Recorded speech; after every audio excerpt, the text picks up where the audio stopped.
Hello, everybody, and welcome to McBiz, the radio show of the Martin County Business Exchange Club. I'm Lee Carroll with Big Frank Mezzapel. We welcome you all to the show. And hey, Big Frank. Hey, how you doing? Hey, we're doing fine. This week's show is going to be completely different than any that we've ever done before, and hopefully be enough people will find it interesting that maybe our listening audience will increase from 51 up to a higher number. Yeah, you never know. You never know. This time we don't have to worry about a guest not showing up like we had last week because I am the guest.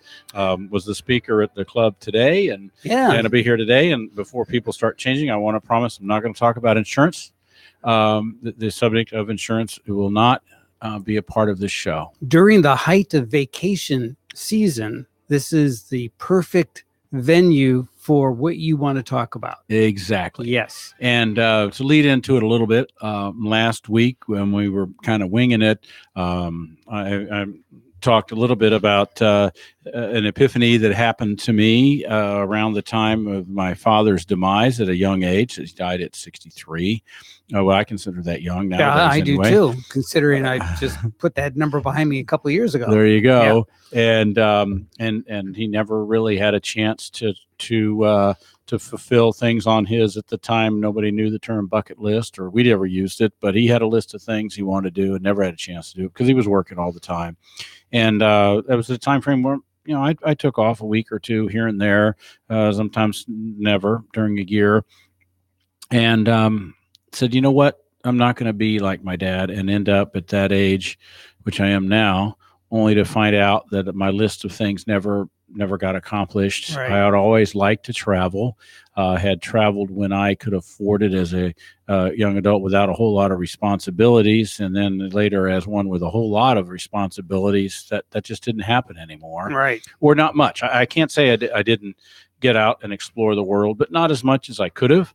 Even when there was far less economic resources to do so, still found myself working instead of taking our son and going places more frequently than we did. So oftentimes we found ourselves 1 week a year going someplace.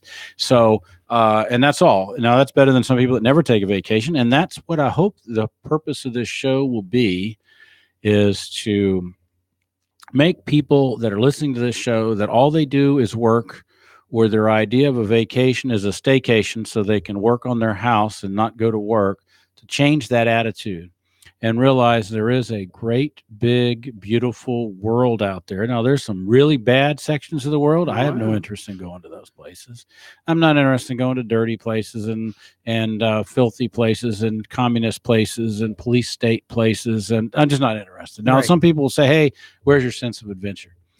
but I just don't want to spend my money in places like that. Your sense of adventure is centered more on better vistas, right? Right. Well, and first world experiences. I'd like to see the Taj Mahal, but I don't necessarily need to see the whole lot of the rest of the stuff that goes around with a visit to India, for example. Right. I would rather just put me in front of the Eiffel Tower with a baguette, some stuff I brought at a street market, and let me look at the Eiffel Tower and then take a boat ride on the Seine and that kind of stuff. So it's not all outdoor total adventure stuff, although that's kind of the theme of what we're talking today. Right. But hopefully somebody will listen here and that listened to me talk at the club today, which was a much shorter presentation than this show, is that maybe I might make one person look in the mirror like I did those 20 something years ago and say, wait a minute. Yeah, you're making that same mistake he just talked about. Go out, take your kid someplace, take your spouse somewhere, your significant other, your buddies, whatever your circle is, and go out and experience the world. It doesn't have to be a nature thing like I'm going to talk about here, but just go to a place somewhere, go do something. Yeah. There's something within your budget that will allow you to go do something different and see the world beyond your work and your homestead, right? And or in Disney World. There's a lot of neat places of historical significance, and it's not a big drive from here, right? Or if you want to go snorkeling, you want to just go do something, and that's what I'm hoping that my my crazy little list that we're going to talk about here today. Right. Now there's 60 parks, right? Yeah, 60 national there are parks. 60 national parks on the list we just looked at. I'm not sure some of these things, like the Arch in St. Louis, is an actual national park. It's a national something, but I'm not sure it's a national park. But so we're going to talk about national parks here today, Right? And to try to limit it, as this is not a 6-hour show where you can talk at length about all the national parks or anything. Not PBS, yeah. Right. And it's not an installment show where we talk about 2 or 3 this week and next week talk about a few more. We're limited to our less than an hour show. Right. But I did want to. So you got it broken down to like what, 10, right? Yeah. Top 10. Yeah, this all started. This thought of this started many, many years ago when a friend of ours, we were having dinner with friends, and they got talking about national parks. We got talking about national parks, and one of them asked my wife and me, "What's your favorite national park?" My answers were not the same, and that got me thinking. Okay, how many have we been to? Let me list them alphabetically, and then give her a list, and let her write her favorite from 1 to the bottom number, and I'll do mine, and we would. Compare and kind of keep it saved in the computer. We sent it to a bunch of friends and family, and some of them said, "Wow, that didn't realize you'd been to that many." And what do you think of this one? Or here's my list. I would say at least 15 people sent us their own list that they made up after we made up ours. And everyone, just last month, somebody asked me to send them my list that includes the alphabetical, Mabel's list, and my list. And then they sent me back theirs. They had been to 20 national parks. And we joked about how our thoughts are different on which one is which. So I thought, you know what? It's my show. I'm not going to talk about insurance. Let's talk about visiting national parks. And then I would look at my list of the 40 national parks I've been to. Mabel and I have been to, and there's 1 or 2 that I went to that she never went to when I was a kid. So I'm not going to talk about that. So we're 40 that she and I have gone to, and kind of reveal my top 10. Okay. From 10 down. I will say that in our list of 40, Mabel and I do agree on the 40th one. We have picked the same park as our least favorite of all the national parks that we've gone to. And that's because the weather was crummy that day. No, Right? it's actually good weather, but we're looking at it and going, and what's one of the things that if you have traveled a bunch, that it's hard to impress you anymore. Because it's your first volcano was incredibly awesome. The second one is too, and unless it's a really, really great volcano, it's just another volcano. Yeah. And like rock that. with steam. Yeah. Right. So at some point, this one may have been a victim of the fact that we'd been to so many others by the time we went to it. And all of these are accomplished on somebody that takes 3 weeks vacation a year. I'm not a vacation. I still work. And we never take off more than a week a year, but we have managed to try to fulfill our bucket list. And so I will reveal first our 40th favorite national park, because my wife and I actually picked the same one, and we did our list independently, and that is Guadalupe Mountains National Park in Texas. And I noticed the year that it was created, I think was like 1964 or something like that when I was there. And I asked one of the rangers, who I think they must be punished when they're given that national park as a place to go to. But it was 1966. I asked him, I said, was this one of the things that President Johnson was able to get through before he became unpopular, because he wanted there to be a national park in Texas besides Big Bend? And they said, yeah, that's kind of how it got to be a national park. So it's just a bunch of mountains in the desert, and kind of hard to figure out why it was made one compared to some of these other things. But anyway, so our 40th least favorite of the 40 we've been to is Guadalupe Mountains National Park. Now, there are a couple that are not on our list of any of the top 40 because we haven't been there, that are either spectacular or big, that could be, but for whatever reason, I've never visited. So I will mention this is not going to be on the top 10 list. One is Big Bend National Park in Texas, which is spectacular, but a lot of these places Mabel and I went to on long weekends, and Big Bend is too far away from any kind of reasonable close airport to do on a long weekend, and way too remote to try to do on a week's vacation. So we've never been to Big Bend. Got it. We've never been to North Cascades National Park, which is absolutely spectacular. And friends of ours that have been there say you got to do it someday. But same thing, a little bit harder to get to, not as easy to stay at in Washington State. The in the Cascade Mountains, Got it. North Cascades. And the third one that I would say that should be on a bucket list of people who are trying to really get to the great national parks that we've yet to have a chance to is Redwood National Park in California. Yes. And you can probably say that too bad that's not on my list because we didn't get a chance to ever go there.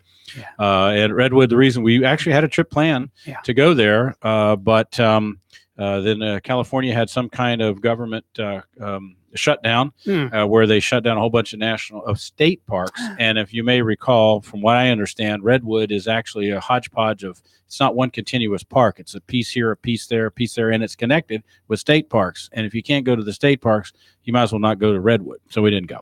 We ended up going. So I think we ended up going to Arizona or something. The weekend we were going to try to hit Redwoods. So those three spectacular national parks are not going to be in this top 10 or anywhere in my list of 40. Okay. So we're going to go kind of a countdown 10 thing, and I want to kind of mention who they are and why they're on our list, and hopefully spur some people to go there. And then I'll talk about maybe why some of the others that didn't make our top 10, it might have been on somebody else's top 10. It's not in my top 10. So my top 10 includes number 10, Shenandoah National Park. Nice. In Virginia. Yeah. Are there spectacular mountains in Shenandoah? Absolutely not. But are there beautiful mountains in Shenandoah? Yes. With beautiful meadows full of deer and bear and views. And there are rock scrambles you can do. There are short hikes you can do. The Appalachian Trail goes through Shenandoah National Park. They have lodges that you can stay at and enjoy a meal or camping. It's just a really neat place to go to. It doesn't have incredibly harsh weather, and it can be just a really, really fun place. In the fall, it is spectacular. I've been there as a kid. I went there a couple times as an adult, and it is a beautiful, beautiful place. So what is the optimum time to be there? You think the fall then? Well, I would think the fall, and I'm a football sports announcer, so I can't really go to many places in the fall, but I have been there in October when it was changing one year for a long weekend. We flew to Richmond, went over, visited there in Monticello, and it is beautiful. It doesn't have the height that the Smokies have, or that the coldness that the New Hampshire mountains have that are also higher. So you don't have as big a time frame for the leaves changing, but my guess would be early October for that.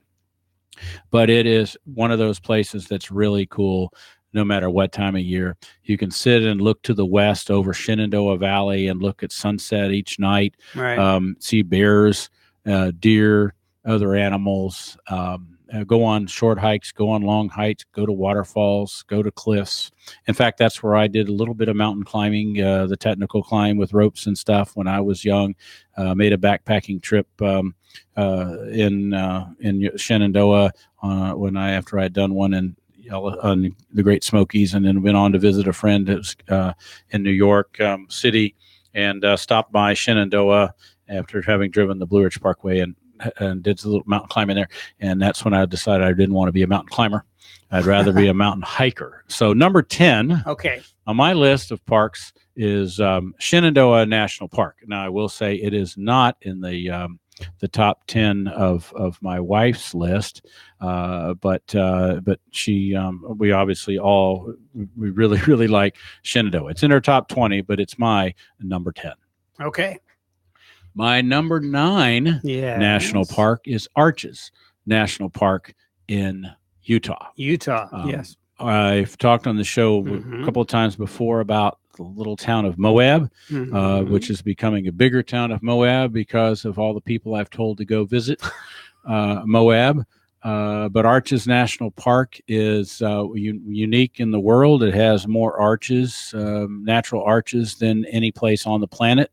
And it's built, it's the way the geography works there. It's a bunch of rocks on top of salt, and that's why the arches get made. The pressure from the rock on what used to be an ancient seabed is presses on the salt. The salt shifts, the earth cracks, water gets in, ice gets in, pieces get knocked off, and before you know it, you have an arch.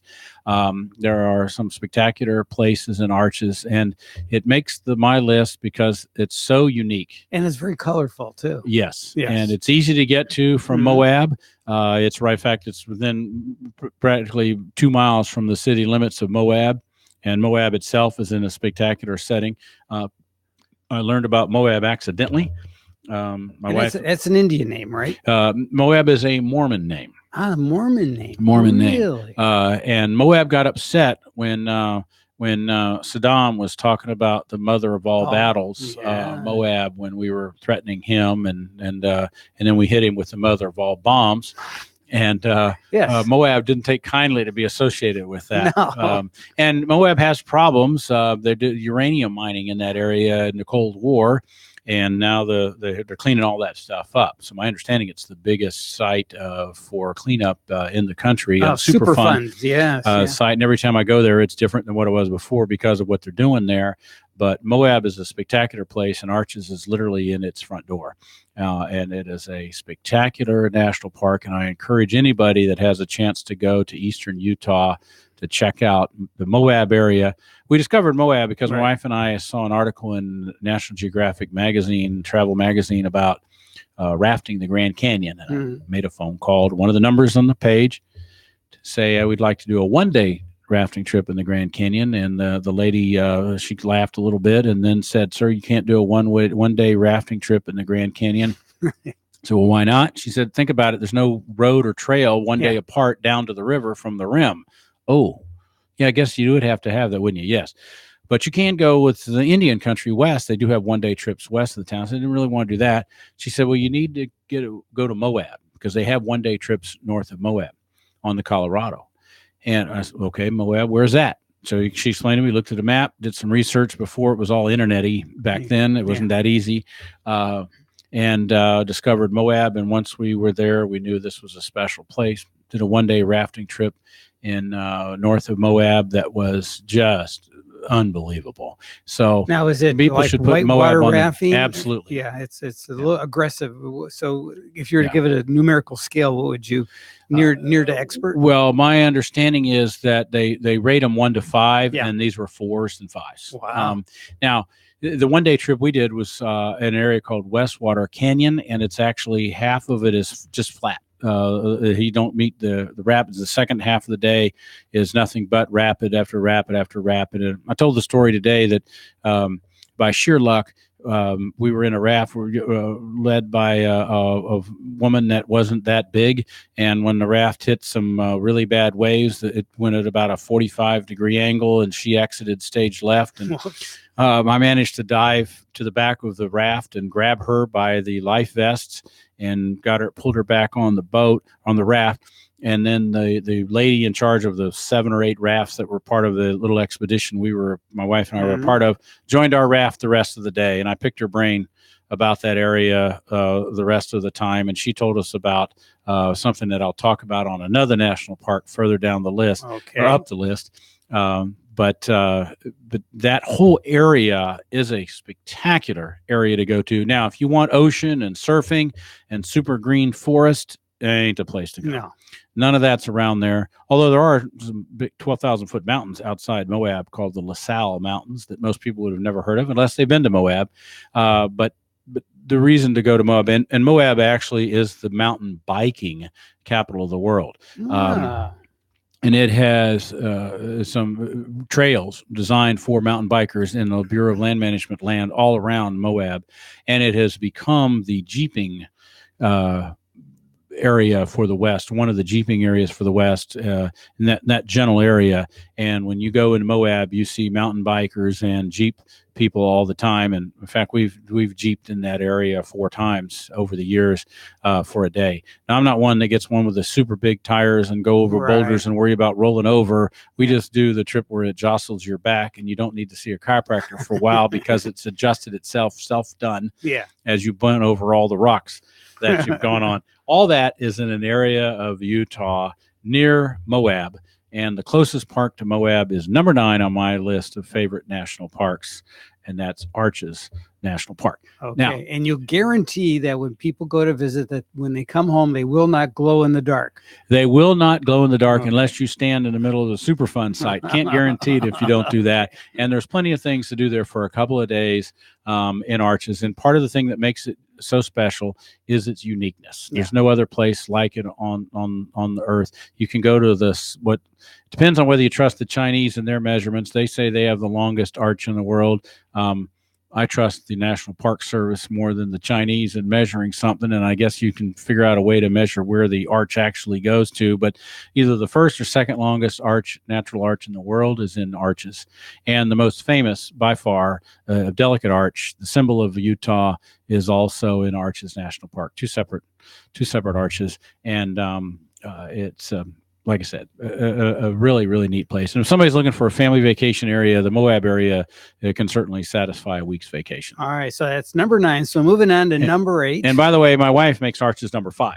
Okay. So on her list, she thinks Arches it rates pretty highly with Mabel. Okay. Number 8 on my list is Grand Teton National Park in northwest Wyoming. Been there too. Right below Yellowstone. Yes. Mm-hmm. And 7 miles. It doesn't get much more beautiful in a mountain scene than the Tetons. Yes. There are places to stay in the park. The town of Jackson is just below it, which has just about anything you can think of.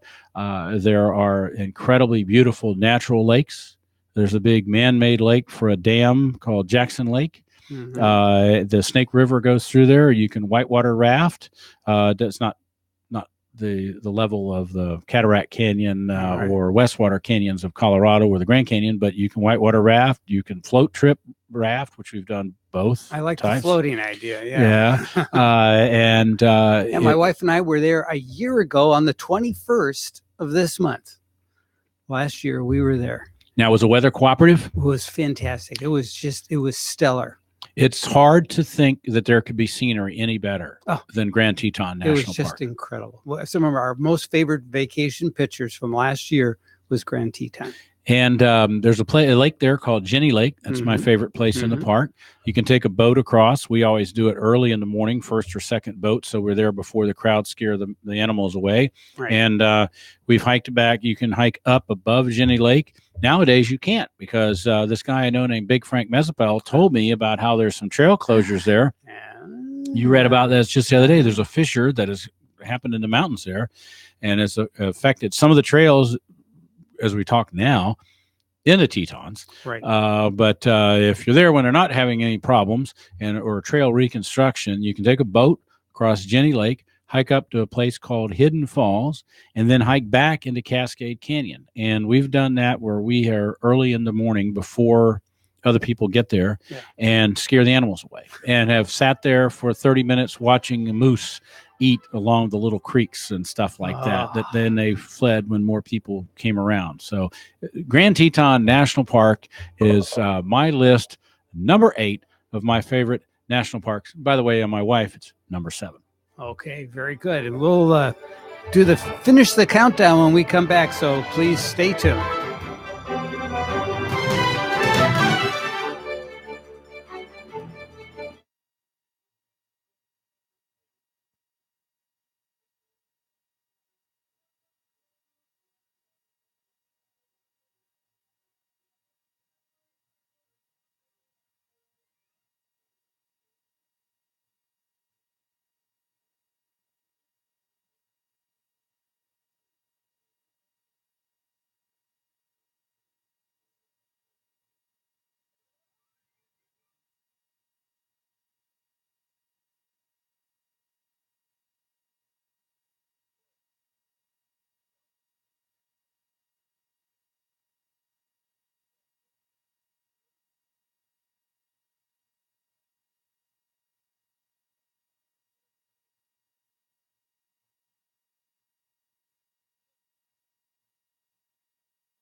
now it's time for today's Southeast AgNet Report, which is brought to you by Everglades Farm Equipment, a family-owned business for the past 50 years with 10 Florida locations, including Fort Pierce, Okeechobee, and Loxahatchee. Stay tuned. Lee will be right back with the rest of his top 10.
don't even know my name. They call me the Wanderer.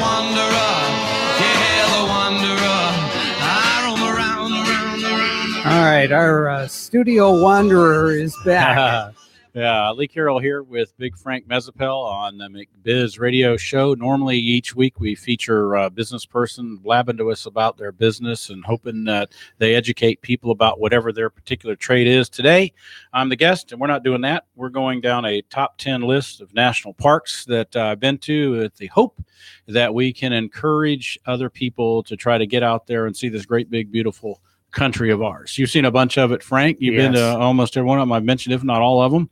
And we hope that people in our audience will sit there and do it. We've talked about the first 3 on my top 10 list. So if you're just listening, number 10 was Shenandoah National Park. Number 9 was Arches. Number 8 is Grand Teton. So it's now time to reveal number 7. Yes. So number 7 on my list of top 10 national parks that my wife and I have gone to is Hawaii Volcanoes National Park. Now that's Kilauea? Yes, it's on the Big Island. We talked about the reason Arches is on my list is because it is just so unique and there's enough stuff to do to keep you there for a couple of days. Hawaii Volcanoes is another one of those places. You can see the crater on the top of it, but nowadays I'm not sure how much access you have to it because of all the stuff that's going on. The times I've been there was never a lava lake in the middle of the Haley Mau Mau crater, or Haley Mau Mau. I'm not sure how they pronounce that. I've heard it in multiple ways. Yes, me too. And you can sit on the edge and look at it, and the steam coming up in the different place. You smell the rotten eggs from the sulfur and all that, and then down below in a rift zone, it's erupting and has been now for something like 30-something years. We've been there to see lava go into the sea. I was there when they had a little border of cones telling you can't walk any closer. And it was a pretty far distance away. And I asked one of the rangers, how come? And they said, well, because some guy went beyond where they had the number of things before, was standing on what was land for about a day, and it collapsed and he fell in the ocean and boiled. So they pushed it back further. Always one idiot that ruins it for everybody else. Right. But Hawaii Volcanoes, you can sit up on top of Kilauea, see the crater, follow what is called the Chain of Craters Road all the way to the bottom. We've been there and been to a beautiful visitor center. And then we go back again, and the visitor center is gone because the lava has completely gone over it, and now it's nothing but a bunch of metal sticking out of the thing. Roads that we've driven on before are covered with lava now. Right. So it's a constantly moving thing. Whatever's happening today is changing it for tomorrow. But to go at that, and I don't remember what Kilauea is at, 4, 5, 6,000 feet, something like that. There's a lodge right on the crater. I don't know if that's open or closed now. I think that's closed, yeah. And called Volcano House. And you can make your way down and to the ocean and see the stuff. It is just incredible. And where else in the world can you get that close to active volcanoes? And even if it ever stops, it is a spectacular place to go to, and all the different lava flows and the different types, and the view of the incredible blue ocean in the distance down below you. Hawaii Volcanoes is a very, very special place. And number 7 on my list of favorite national parks. Now, to give you an idea of how people can have different opinions, my wife, Hawaii Volcanoes is number 20. Okay. So it's pretty far down. Yeah. Halfway down our list of the 40 we've been to. For my wife, too, she probably wouldn't like the sulfur smell. Yeah. Well, you only see that on part of it. But some people would, the negatives offset the positives no matter what. That's it. But Hawaii Volcanoes is my number 7. Okay. Number 6 is the Great Smoky Mountains National Park. Partly because, first off, it's the one I've been to the most. Right. I rode a bicycle there from Tampa when I was a kid. High school, right out of high school, rode a bicycle there. 2-speed, or this was a 10-speed? 10-speed bicycle. Myself, my brother, who was 16 at the time, I was 17, and 2 other buddies. We rode a bicycle from Tampa to the Smokies. That was the place I went to a couple times as a kid. It's a place I took my own kid to at least 10 times when he was growing up. We would take him out. And in fact, before I was the announcer for the high school, we used to take him out when he was in elementary school on Wednesday. We would send a note saying that his grandmother was sick. We had to take him out. We take him to the mountains. We went to the Smokies during October every year of his elementary school years, and saw it was cold and saw the leaves changing, and there's always new hikes you can do and old hikes you could do again and things like that. We went in the summer a couple times. We went one spring break. It's just a beautiful area. There's old cabins. There's plenty of hikes. The Appalachian Trail goes all the way through the Great Smoky Mountains from one end to the other. I've hiked that in my college days from one end to the other. So there's old mills, all kind of stuff. So for our listeners that have never been there, why do they call it the Smokies? Because there's a haze over it, and because of all the vegetation. My understanding is there's more different variety of plants and animals in the Smokies than any area of its size in the world. Because it's in a temperate climate, so you're not limited in range of what the animals can be or the plants. And because it is plentiful rain, there's all kinds of stuff. And once they stop logging, all the trees can come back and things like that. And there's Klingman's Dome, which is the highest point in Tennessee. It's not the highest point in the east. That's Mount Mitchell, not too far away, but it's not in the national park. There's Mount LeConte, which is highest rising mountain from its base east of the Mississippi. It's not the highest mountain, but from the base, it's the highest. The difference in range of elevation. There's a lodge up there. There's Appalachian Trail shelters along the way you can hike to. And a lot of very, very spectacular, neat, well, maybe not even spectacular, but just great places to go to. And hence the name Great Smoky Mountains is very applicable to that. Just the road drive alone, just the car ride is just amazing. You know, I remember as youngsters when we would drive to Florida from Michigan, and we would go through the Smokies, and you know, my 4 kids, right? So 2 brothers, I got a brother and 2 sisters. And so we're always fighting and, you know, would cooped up in the car with your parents, right? Right. So, but quiet time when we were in the Smokies because, whoa, everybody had to see the view. Yeah. You know? When my son was growing up, one time when we were there, and he was learning numbers, we had him start counting how many deer we saw in Cades Cove area of the Smokies, and we let him stop when he got to 100. It is a really beautiful place. There's plenty of places to stay all around the park. There is that lodge at Mount LeConte itself in the park. I don't know how the reservation system works anymore, but Mabel and I have stayed there 2 or 3 times, quite a number of years ago, before we had the money and just took more time to finally go out west and Europe and stuff. But the Great Smoky Mountains are an incredible family place, and it is by far the most visited national park. By far, it's as much as the next 3 put together, and it deserves that. Partly because of how great it is, but also its proximity to the population centers. Yes. Yeah. But the Smoky Mountains are an incredible place. And number 6 on my list of we're going to favorite national parks. We're going to tease number 6 a little bit, and then we'll finish number 6 when we come back. Well, number 6 is the Great Smoky Mountains, so we'll tease number 5. Number 5, rather. We won't talk about number 5 till we get back. But I will say before you go to your break that the Great Smoky Mountains is number 10 on my wife's list of the 40 national parks. All right, it made the top 10. Made her top 10. Number 10 on her list. All right, so she's a Southern girl. Oh yeah, she's from the hills of Kentucky. All right, see. All right, very good. We'll be back with the top 5 in a minute. Okay, so stay tuned. More to come.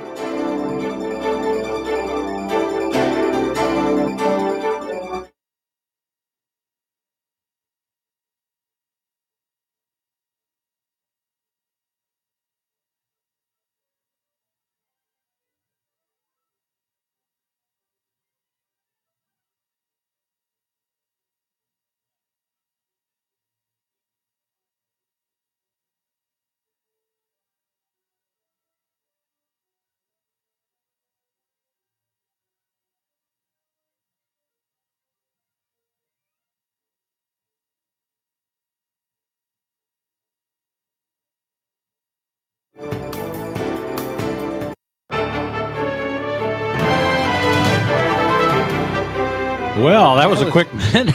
Well, we need all the time that we have left. We've got 15 minutes or 16 minutes of time. All right. We're going to use every moment so we can take advantage of your top 5 now. All right. We got 5 already done. Right. Top 10 so far: Shenandoah, Arches, Grand Teton, Hawaii Volcanoes, and Great Smoky Mountains National Park. And the 6 through 10 of my top 10 favorite national parks. So now we're going to reveal number 5, drum roll and all that. Yes. Canyonlands National Park is number 5. And I would say, oh, we already did. Well, we'll do that on number 4. Okay. But Canyonlands is number 5, and I have friends who've been there and other places and go, you must be out of your mind that many national parks. Canyonlands is number 5. And by the way, on my wife's, it's number 6. And I told the guy, that's because you've never really done anything but drive to the overlooks and look over the rail. Canyonlands is another one that's near Moab. I have to say it's near a Utah State Park called Dead Horse Point, which I think is the single most spectacular point in the West of a canyon view, at a place called Dead Horse Point State Park on the way to Canyonlands. Canyonlands has 3 main sections. The Island in the Sky, which is where 90% of the tourists go. Maze, which is from the most remote area of the country. It's where Butch Cassidy and the Sundance Kid hid out. Right. And then also another area called the Needles. We've been to all 3 areas before. And the reason we've been to all 3 is because we've rafted a 4-day trip a couple of times in Cataract Canyon. In the Green River comes in and meets the Colorado in the middle of Canyonlands National Park in a place they call the Confluence. And then after that, it's rapid after rapid after rapid after rapid after rapid until you get to Lake Powell. And so it's made by the Glen Canyon Dam, which means that all the water at the Grand Canyon is coming from the bottom of the dam, but all the before you get to it is natural flow. And so the Grand Canyon to the National Park, Grand Canyon National Park, the Colorado is green because it's water at the bottom. There's no dirt in it anymore unless it's been pouring down rain. But but north of it, it's all brown because it's muddy. Since Colorado, the name for it, but the Colorado River, it goes through Canyonlands National Park. So does the Green River, and they converge. And it is a spectacular place to raft and see animals and world-class whitewater. I never even realized before I did it, there are little islands in the middle of the Colorado, and you can camp there as you're doing your rafting trip. Spoil islands, And it's really, really a special, very special place. Number 5 on my list, Canyonlands National Park, accessed from Moab. So if you're in Moab, we talked about earlier, you can go to both Arches and Canyonlands from Moab. How far of a drive is that? Oh, it's about a 45-minute drive to Canyonlands from Moab, and even less to Arches. From our Moab to Arches, it's literally about the distance you would drive from the Roosevelt Bridge to less than the mall in Jensen to get to Arches from Moab, and a little bit longer, about to get to Vero distance to get to Canyonlands. And also you can, I mentioned earlier in the show, we jeeped in that area. Well, where you jeep is the Canyonlands for us anyway. And it's a tabletop of thing where layer cake, we're about 1,000 feet above the river. There's a thing called the White Rim, and then 1,000 feet above that is the plateau top. And you can go to all those areas with the jeep or in the river or just a normal car to do all that. And there's a little sidelight trivia. I'm not a big fan of the movie. Thought it was kind of dumb, but Louise, Thelma and Louise, where the ladies drive their car into the Grand Canyon. That was not shot in the Grand Canyon. That final scene was in Canyonlands National Park, not Grand Canyon. And the extras around and much of the show were members of the community of Moab, hired as extras by the movie company. So Thelma and Louise actually took place in Canyonlands. Now, drum roll to number 4, favorite national park. Cue it up. Number 4 on my list of favorite national parks is the Grand Canyon. National Park. Ah. And by the way, that's also my wife's number 4. Matter of fact, her and my 4 are identical. It's just a little bit different order once you get to the top 3. But Grand Canyon, I've talked about the Grand Canyon on this show before. My wife and I have done far more than just go to the various overlooks and say it's a big hole, get back on a bus and go somewhere. We've been to the Grand Canyon 6 or 7, 8 times, and have hiked down to the bottom of it 5 times before.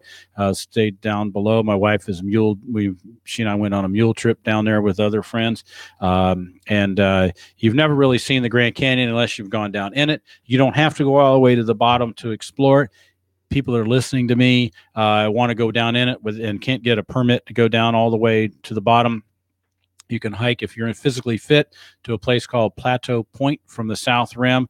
It's a 12-mile round trip hike. You will go down 3,000 feet and come back up. So you have to be in good physical condition. Start early in the day, and you'll end up 1,000 feet above the Colorado River, looking at the rapids and all the other spectacular scenery there is there. So number 4 on my list is the Grand Canyon.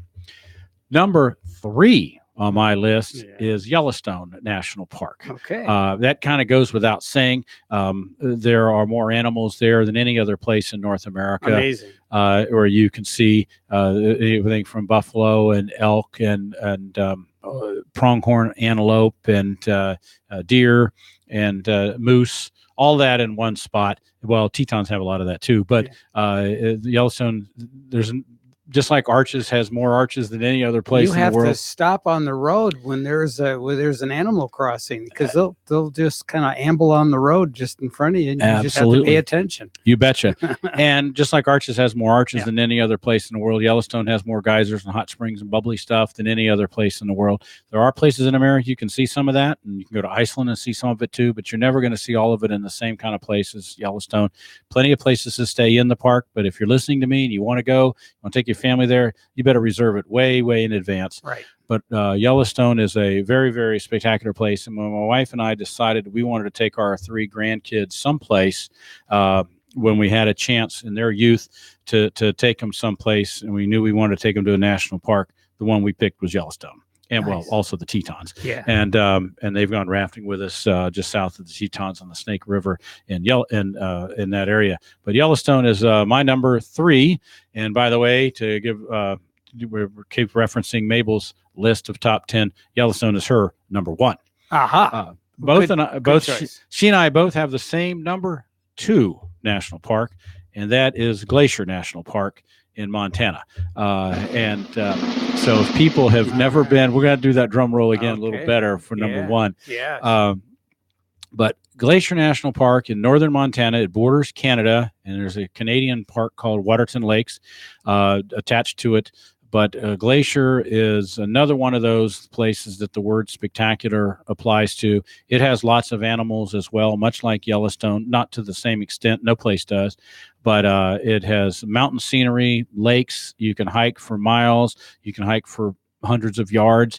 You can hike to Glacier still. It's not named Glacier National Park for the glaciers that are there. It's because the scenery you see were caused by glaciers. Right. They have an area, and by the way, they have an area up top called Logan Pass. We had friends that were going to Logan Pass from Stewart. They are going to Glacier for a vacation, and asked my wife and me to help them out, and they stayed in the lodges we told them to stay in a couple different places in the park. And I told them, whatever you do when you go to Logan Pass in the middle of the park to do the hike, you need to make sure you get there early, because it fills up with cars. They didn't listen. They got there late morning. They drove around, I think they said 5 times, and they pulled into a space right next to some other people. Then other people were getting out of their car, and damned if they weren't friends of ours too. And they knew each other, and they were stunned to find each other in Glacier. And the other friends, I had moved to Colorado and were on their way to Canada, just stopped by for a day and in Glacier, and darn if they didn't see my son's in-laws in Glacier National Park. And I will say that it contains Highline Trail, Hiline, Highline Trail. That is my wife's and my favorite long trail in any national park, is Highline Trail in Glacier. You feel like you're in Switzerland. So Glacier National Park is our number 2. So now we're going to reveal All right. both hers and my number 2. So now I'm going to reveal my number 1 favorite national park, although I wouldn't want to be there today. Number 1 is Yosemite National Park, California, which I know you've been to before. 45-minute drive from where you used to live. Yeah, and it is a terrible place to be now. And in fact, the news now is the entire park is shut down except for one road that'll get you out of it because of fires that are actually taking place outside the park, but are heading towards the park. And it's a terrible place to go right now. It would be number 40 on the list of 40 if you were there today. Yeah, the Yosemite Valley is so loaded with smoke that you cannot see Half Dome or probably El Capitan or any of that. No, you can't see any of it based on webcams you and I were looking at earlier today. But Yosemite's not just a special place for somebody like me that might, I've been up Half Dome twice. And if anybody knows what that is, they'll know that's not an easy thing. And it takes a permit to get there now. With both times we've done it, we were lucky enough to snag a permit to go up Half Dome. And I don't have the skills or desire to climb a place like El Capitan, which is the largest granite outcropping in the world. I think the view at Glacier Point, which is now closed because of the fires, is the most spectacular view on Earth. And there's plenty to do for a family for a week or even 2 weeks in a place like Yosemite. So my number 1 national park is Yosemite National Park. There have sequoia trees there that are just magnificent to go sequoias, to. Since you haven't been to the Redwood Forest, this will give you the same feel. Right. The sequoias are bigger in a sense of width, but not as tall as the redwoods. Right. And I have been to Muir Woods and other places which are not national parks for the redwoods. But the sequoias, you don't just have to go to Sequoia National Park to see a sequoia. And by the way, Sequoia is number 17 on my list of favorite national parks. But Yosemite is number 3 on my wife's list of 40 national parks. Because she didn't do all the climbing that you did. No, she's not done the climbing, but you don't have to do the climbing to enjoy the magnificent scenery of Yosemite National Park, which is why. How much time do you think our listener, if they want to plan a trip there, how much time should they allot? A minimum of 3 days in Yosemite National Park. A minimum of 3. A minimum of 3 in Yellowstone. A minimum of 2 in Grand Tetons. You can see arches in a day, but you really could see it better in 2. Canyonlands, depending on whether you want a Jeep or raft, you could easily spend more time there. In Grand Canyon, you can go and take a look at a couple of views, or you could spend a week there, depending on your interests and your abilities. Right. Spectacular places, all of them. So that's my top 10 national parks. Number 1, Yosemite, 2, Glacier, 3, Yellowstone, 4, Grand Canyon, 5, Canyonlands, 6, Great Smoky Mountains, 7, Hawaii volcanoes, 8, Grand Teton, 9, Arches, and 10, Shenandoah. Okay. Well, very good. And we thank you very much. And that was fun. Yeah, I hope you enjoyed it. I hope we didn't talk everybody's ear off talking about places to go, but hopefully it will. The purpose of this really is not to brag about those places, but to encourage people to get out and go do stuff. Exactly right. Yes, get out there and enjoy our beautiful park system. Right. You never have to leave the United States to see incredible stuff. That's exactly right. All right. Thanks, Lee. And we'll look forward to see you next week. You betcha. All right. And stay tuned for the Wednesday Hump Day edition of the Golf Show with James Stammer coming up next.